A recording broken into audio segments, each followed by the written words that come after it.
عزیزو ابھی جو آپ کے سامنے دو آیات کلام مقدس میں سے بیان کی گئی ہیں، زبور نویس فرماتے ہیں کہ تب وہ اپنی مصیبت میں خداوند سے فریاد کرتے ہیں۔ کس سے جی؟ خداوند سے۔ خداوند کا جو لفظی مطلب ہے وہ ہے مالک، آقا، اور وہ اپنے آقا اور اپنے مالک سے فریاد کرتے ہیں، اور لکھا ہے وہ ان کو ان کے دکھوں سے رہائی بخشتا ہے۔ یہ آقا کی، مالک کی، خداوند کی کوالٹی ہے کہ جب اس کے لوگ مصیبت میں اس سے دعا کرتے، اسے پکارتے ہیں تو وہ ان کو ان کے دکھوں سے رہائی بخشتا ہے۔ بہت سارے لوگ بعض اوقات مصیبت میں، تکلیف میں دعا نہیں کرتے، ان کا دل نہیں کرتا دعا کرنے کو، ان کا رجحان اور ان کا مائنڈ کہیں اور لگا ہوتا ہے مصیبت میں، اور وہ ہے جادوگر، پیر فقیر۔ بہت سارے ہمارے لوگ بھی جادوگروں کے پاس جاتے ہیں بیماریوں سے رہائی اور شفا پانے کے لیے، اور وہ یہ خیال کرتے ہیں کہ ان کے پاس چلے جانے سے ہمیں شفا ملے گی، لیکن یہ اور ان کا خیال ہے، ایسا ہوتا نہیں ہے۔ زبور 16 میں لکھا ہے کہ غیر معبودوں کے پیچھے بھاگنے والوں کے غم کم ہو جائیں گے۔ کیا لکھا جی؟ بڑھ جائیں گے۔ شاباش، کم نہیں ہوں گے، بڑھ جائیں گے۔ ہمارے لوگ بہت سارے، میں بہت سارے کو جانتا ہوں، میں نے دیکھا ہے، کئیوں کے گھروں سے جا کر تعویذ نکالے ہیں۔ کیا مسئلہ جی؟ یہ مسئلہ ہے تو اس واسطے جی یہ ہم نے کیا ہے۔ تو میں نے کہا مسئلہ حل ہو گیا آپ کا؟ بولتے ہیں نہیں، مسئلہ تو اور خراب ہو گیا۔ تو اس لیے آج شام، یہ جو شکر گزاری کی شام ہے، اور جو زبور نویس یہ فرما رہے ہیں کہ وہ مصیبت میں خدا ان سے فریاد کرتے، اور لکھا ہے وہ ان کو ان کے دکھوں سے رہائی بخشتا ہے۔ اس بات کو ذہن نشین کیجئے اور اس بات پر پورا ایمان رکھیے کہ خداوند کے پاس وہ قدرت ہے، اس کے پاس وہ اتھارٹی ہے کہ اس دنیا کے اندر کوئی ایسا روگ، کوئی ایسی بیماری ہے نہیں جو اس کے نام سے چلی نہ جائے۔ اس کے نام سے تمام بیماریاں جو ہیں وہ چلی جاتی ہیں، اور وہ رکتی نہیں ہیں، وہ ٹھہرتی نہیں ہے، کیونکہ اس کے نام کے اندر قدرت ہے، کیونکہ اس کے نام کے اندر شفا ہے۔ اس کے نام کا مطلب ہی یہ ہے رہائی دینے والا، نجات دینے والا، شفا دینے والا، مخلصی دینے والا۔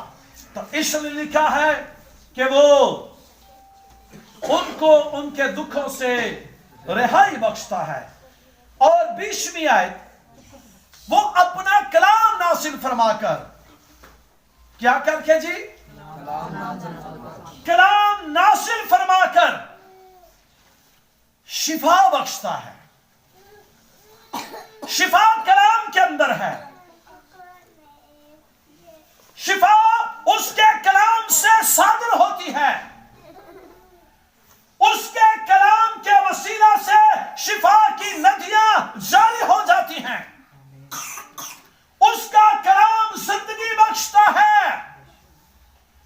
اس کا کلام، مقدس داؤد فرماتے ہیں کہ تیرا کلام میرے قدموں کے لیے چراغ اور میری راہوں کے لیے روشنی ہے۔ اس کے کلام میں روشنی ہے، اس کا کلام چراغ ہے، اور اس کا کلام شفا بخشتا ہے۔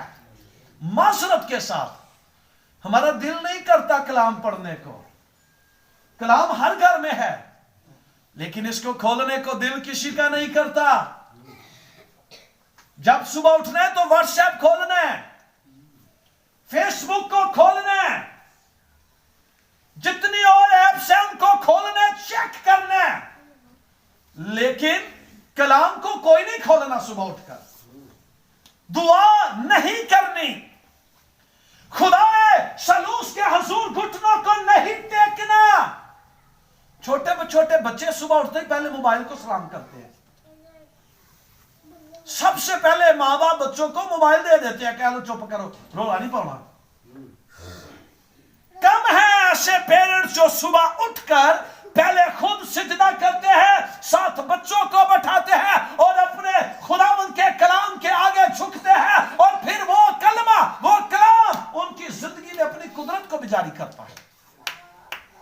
آپ دیکھ لیجئے ہمارے جو غیر مسیحی بہن بھائی ہیں, چھوٹے چھوٹے بچے اور بڑے بھی کیسے اپنے کلام سے محبت کرتے ہیں. اور ہم لوگ, ایک واقعہ آپ کو بتاتا ہوں. کوئی خادم تھا تو وہ کسی کے گھر میں چلا گیا, اس کی دعوت کی گئی کرسمس کے موقع پر. جب وہ ان کے گھر گیا تو ان خادموں نے, فیملی نے اس کی بہت عزت کی, خدمت کی, اور ساتھ جو اس گھر کا سربراہ تھا اس نے کہا آج ہم خادم کو چیک کریں گے کہ یہ واقعی خادم بھی ہے یا ہمیں اتوں ہی ہے. آج کل بہت سارے ایسے معاملات بھی ہیں. اب وہ کیا ہوا, وہ گھر میں جب خادم آیا تو انہوں نے, اس فیملی نے پہلے سے کچھ پیسے وہاں پر رکھ دیے, اور وہ خادم جب آیا, پنکھا لگا, پیسے اڑے, تو وہ شخص نے وہ سارے پیسے اٹھائے خادم نے اس فیملی کے کمرے میں آنے سے پہلے, اور وہ سارے اٹھا کر اس نے بائبل مقدس کے اندر رکھ دیے, اور وہ دعا کرنے کے بعد چلا گیا. اور وہ لوگ اس پیسوں کو دیکھ رہے تھے کہ وہ پیسے کدھر گئے, تو وہ پیسے وہاں پر نہیں تھے. تو جب وہ انہوں نے دیکھا کہ انہوں نے کہا کہ پادری صاحب ہمارے ساتھ پیسے بھی لے گئے, پادری صاحب لالچی ہیں, چور نکلے ہیں, ہمارے پیسے بھی اٹھا کر لے گئے ہیں.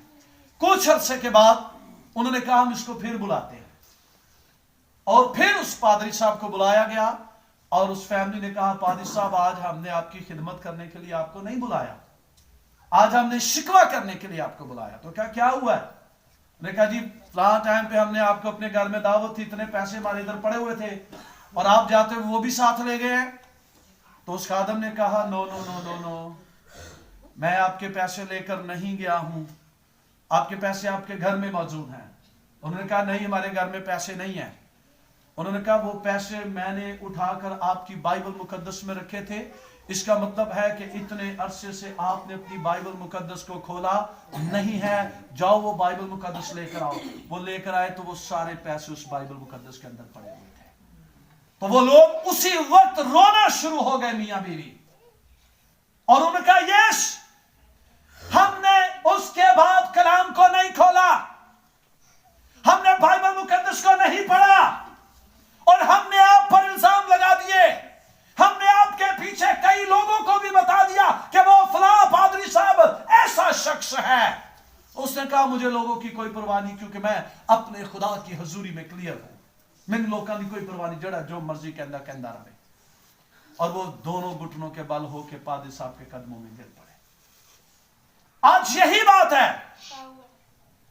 ہم باتیں تو بہت کرتے ہیں لیکن کلام ہماری زندگی میں نہیں ہے. اور یہی زبور نویس کہتا ہے وہ اپنے کلام کو نازل فرما کر شفا جاری کرتا ہے. میں پھر کہوں گا کلام کے اندر شفا ہے. اگر آپ چاہتے ہیں آپ روحانی اور جسمانی شفا پائیں تو کلام کو اپنی زندگی میں لیں. صبح دوپہر شام کلام کا حفظ کریں, کلام کو تلاوت کریں, کلام کو پڑھیں. میں تو اکثر اپنے چرچ میں کلیسیا کو گائیڈ کرتا ہوں کہ اگر آپ جب ڈیوٹی پر ہوتے ہیں تو جب آپ نے ٹائم دعا کا جو مقرر کیا ہوا ہے, آپ اس ٹائم پہ اپنی ڈیوٹی پہ بھی جھک جائیں. دیکھ لیں ہمارے مسلم بھائی ایسے ہی کرتے ہیں, دکانوں پر لکھ دیا جاتا ہے وقفہ برائے نماز, وہ کام چھوڑ کر نماز پڑھ رہے ہوتے ہیں, تو ساڈے لوگ کول کھلو کے ویکھن دے ہوندے نے کہ پڑھن دے نے, اسی نہیں پڑھنی, ہی ویکھنی. یہ فرق ہے ہم میں اور ان میں. ہم جو بھی انہیں مرضی کہیں لیکن اس معاملے کے اندر وہ بہت پابند ہیں. اسی صرف گلاں کر کے تے بس آنے کے بعد گلاں نال پورا کر لو, تے رب گلاں نال نہیں جے پورا ہوندا, اونے حساب لینا ہے. اونے جڑے توڑے دیتے نا انہاں دا حساب لینا, تے جدوں کوئی پھر کام صحیح پورا نہ ہویا پھر انہوں کہے گا کہ چک کے تے لے جاؤ پرا. اب کرنا کیا ہے, لکھا ہے وہ اپنا کلام نازل فرما کر ان کو شفا بھی دیتا. اور دوسری بات سنیے گا, دوسرا پا لکھا ہے اور وہ ان کو ان کی ہلاکت سے رہائی بخشتا ہے. میری شفائی نہیں دیتا, خدا کا کلام موت کے منہ سے بھی نکال لیتا ہے, وہ ہلاکت سے بھی رہائی بخشتا ہے. جیسے اس نے